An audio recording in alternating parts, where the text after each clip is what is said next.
founder director and partner at SSPIT Consulting India. Over a decade at SSPIT, Mr. Jawahar Lala has been contributing in IT consulting services, facilitating global business to flourish in Indian market and mentoring startups. For sharing such a good insights. But I will talk today. But I will talk today where India stands globally in the AI. The starting point from me is that I will talk in 3 points. One is NI, the natural intelligence, artificial intelligence, and what India needs to do in innovation, that is artificial intelligence. So if we go to the basics of AI needs three things, basically three things. One is people, one is data, and one is compute. Okay, now India has is still in the consumer stage. US companies are trying to sell their AI to India. Deep Sea from China is disrupting the market. So first of all, we need to understand where India is today in the global scenario. Okay, now question here is that India in 2030, I predict will be one of the super emerging player in AI. The reason I'm saying this is because India has got the highest pool of software professionals in the country. Before I say that, I did some prediction on AI last year. Some of them has really gone well. I said that suddenly you will hear a news from China coming out with the open source, and that has happened. I also said that 60 or 50 more deep seats will come from China, which is also happening. We have also heard 20 of them coming up now. Okay, so you have Manus, you have Tencent, you have Alibaba, you have Baidu. So a lot of things are coming there. That was my second prediction. The third prediction I did was computers will be more smarter than you and us, the human beings. That also is happening. I don't know why my full screen is. Can you see me properly? Hello? Yes, yes, we can see you. Okay, because my full screen is not coming, so I was worried. That's okay. So my small screen is okay. So I also said that India still is at the very, very nascent stage. I'm not arguing with anybody. These are my views, personal views. Okay, I being an AI consultant, I came across a unit case where a Bangalore company had a huge funding from the investors. They, they had a software company, they built the product without understanding the market. And a company have to close down, unfortunately, in India. So I always tell people that first, before developing a product, understand the customer behavior and the market realities. Whether your AI product, I'm not trying to discourage anybody here, but these are facts I am bringing to your forum. AI today, if you see, is built on lot of large module foundation, LLMs. And India hasn't developed any LLM foundation of its own yet.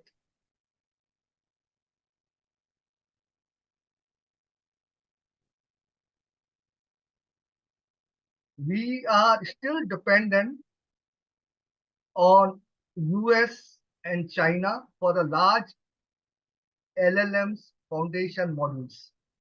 What we have been doing in India on the AI front is wrapping some apps here and there. That is not AI. AI is have to have our own LLMs in the long run. Okay, we have to have a public-private partnerships because there will be a lot of investments coming in to develop these foundation models.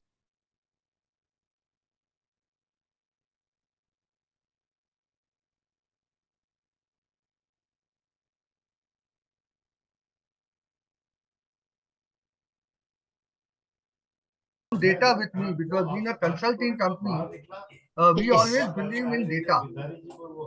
Now, Yeah.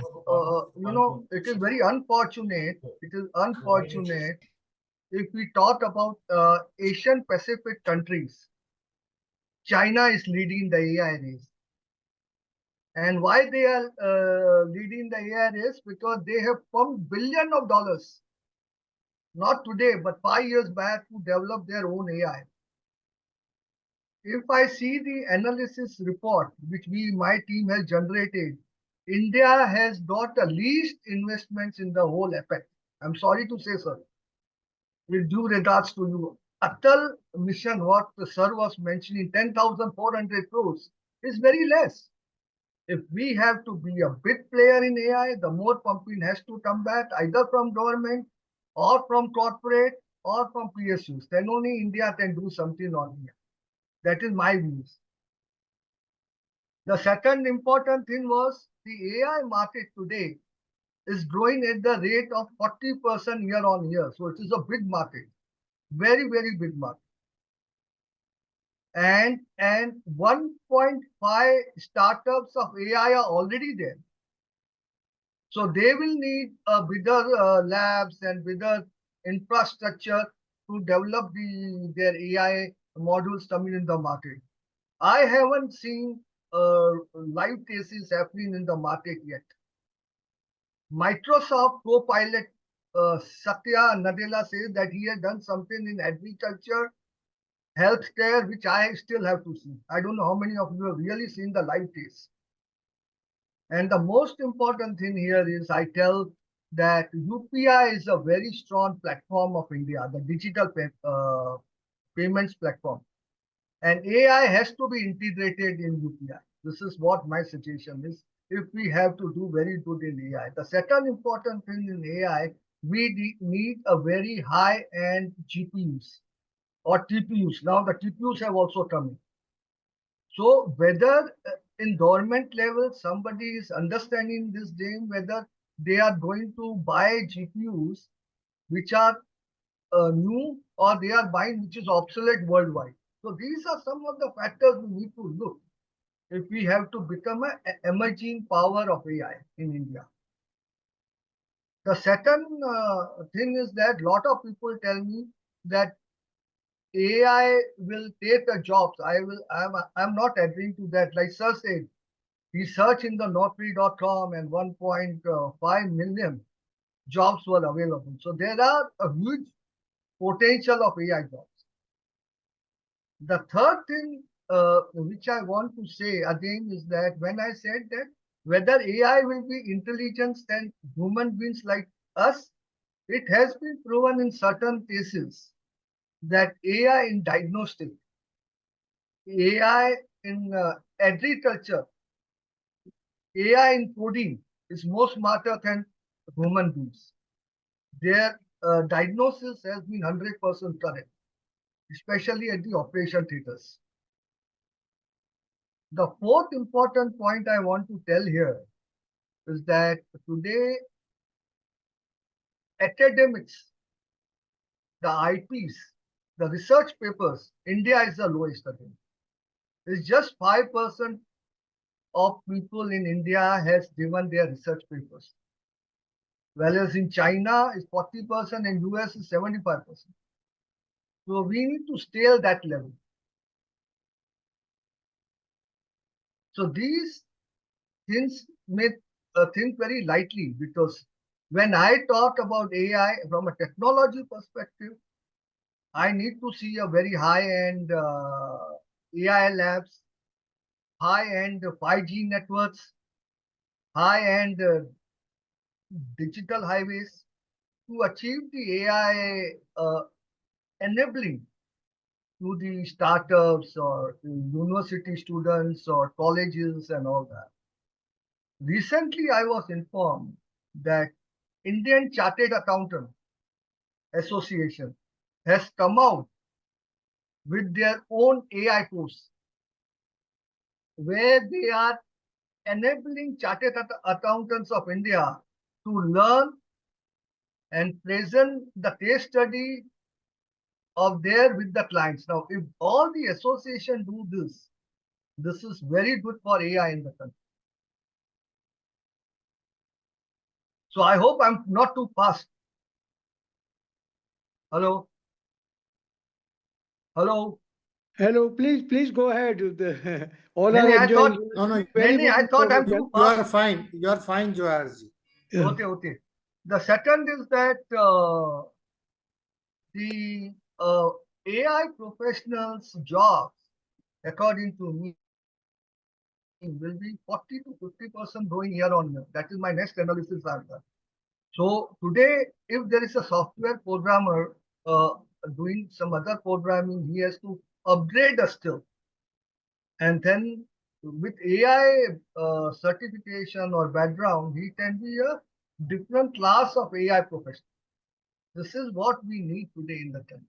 We need education at the grassroots level, informing what is AI and how we can achieve benefits out of it. AI today, people talk everywhere AI, AI, AI, but are we really using AI to suit our organization, to suit our colleges, to suit our academics, to suit our purpose? That is very important of AI.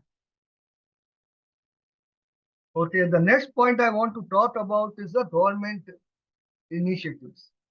Government initiatives with public and PSU is a must. The more investments coming in this field will really grow AI. Now, I have been told that Reliance has already tied up with the ChatGPT and NVIDIA, and they are coming up with a very huge data center, which will control most of the AI usages from Jamnagar, Gujarat. Now, whether it is going to be an hourly basis GPU usage or it will be monthly usage, I don't know.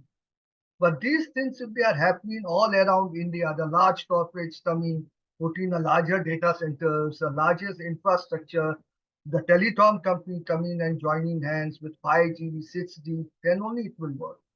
Otherwise, I think we will be losing the race of AI. The next important point I want to put in is that when India wants to develop its own LLM foundation model, they should do it in the local languages as well. Now, say for example, there is an AI application developed for a farmer, saying that it can inspect the soil, it can predict the climate, it can predict the seeds put in and all that. But if the farmer doesn't understand the language English, what is the point of doing that AI application? So the local language infrastructure is very important. These are some of the things I wanted to bring to everybody notice. Then comes innovation. Now, when I talk about innovation of AI, we have to think something different. China thought something different and they brought open source. Otherwise, US was talking of selling their product line, charging on ChatGPT, charging on Lima, Gemini, XYZ. When China came with the open source, the whole market got disrupted. The shares market in US in that week when DeepSeek was announced, falls by 16%. $1.7 trillion were out of the system. So this is a huge amount if we really think. So we have to understand from the Indian perspective because India geographically is very large. And there are multiple languages, multiple communities. So we have to develop AI in the local languages if we have to succeed the AI race. And second thing, coming from the point of innovation, okay, we should think differently. Now, India, according to me, has been a good observer. Besides being a consumer, they are good observer. They are still debating or thinking whether we should go open source or we should go the proprietary source. So there are pros and cons in all the technologies. Now, if we go to open source, how secure is our data? In AI, if I develop an complete program, how secure is my data when I roll it out? And whether, when I'm doing this, whether I will get an ROI on my investments. I, as a technologist, a businessman, will always think ROI. I will not develop a product and then say, boss, so a product because my investments is already done. Whether you invest in the hardware, you invest in the application, you invest in the other part, but the investments have gone. So when will be return coming? Now, even today, let me tell you, Microsoft chairman Satya Nadella recently said that he has not seen any ROI of any company yet coming out of AI. So this is the concern, a very large concern. When we talk about startups, startup doesn't have capex. They doesn't have a large investments. So from where will the profits come? Where will the returns come? So these things have to be thought very seriously, very seriously. I think I may be demotivating a lot of guys here, but I am putting the facts which I have analyzed over the years. Yes, AI is a future. I also agree AI is a future. But are we going in the right track of AI? Now, second important thing, if most of engineers are here, the data scientists are here, once a software is developed, whether it is an open source or a proprietary, how simple it will be to integrate with the existing system of the colleges, PSUs, corporates. It's a very difficult task. Whether the SAP application, the AI application I developed, will it be easy to integrate with SAP? Will it be easy to integrate with Oracle? XYZ. So these things have to be thought well before you develop an application. So these are some of the thoughts I thought I should bring it to you from the innovation level. Now, one more thing is that there are certain products in IT, like ATMs. I'm giving a typical example like ATMs. Now, ATMs work on 14 devices internally. So whether there are STKs available to integrate with these machines, nobody is clear to me. We are only talking more on the superficial level. On the ground level, still a lot of work has to be done from technology. These are my personal views. Any questions, anybody can come back to me because the time is short and I'm very particular about time. So it's 6 o'clock. I have to wind off. So my time was 5:30 to 6. I'm winding off with thanking everybody for giving me a patience. If any questions are there, I can address. Sir, what are the major impediments in execution of AI technology, sir? Since we are in the developing nation, what Yeah. are the major impediments in execution?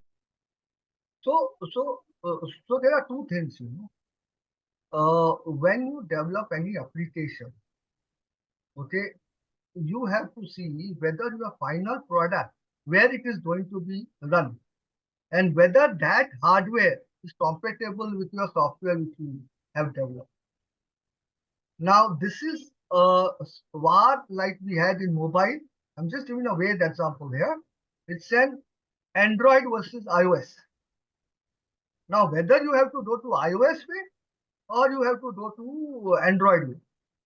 Now, as per my knowledge and 40 years of what I have been in technology, open source is easy to be used and can be integrated easily than proprietary system. So now, say for example, you have developed AI application in Python. I'm just giving an example. And your backend is Linux. Will it be compatible with Linux? So these are the things one need to understand from a technology perspective. See, people are talking, yes, I have developed this, I have developed that, and these are good. But are they really able to implement this in a wider area? So these are something we need to debate. That I also agree that by 2030, India will be one of the powerful country of AI after US and China. But are we ready for this race? Or we are just saying AI, and just doing that? I personally feel government should put more efforts, more investments. If AI has to be bigger in India, these are my opinions.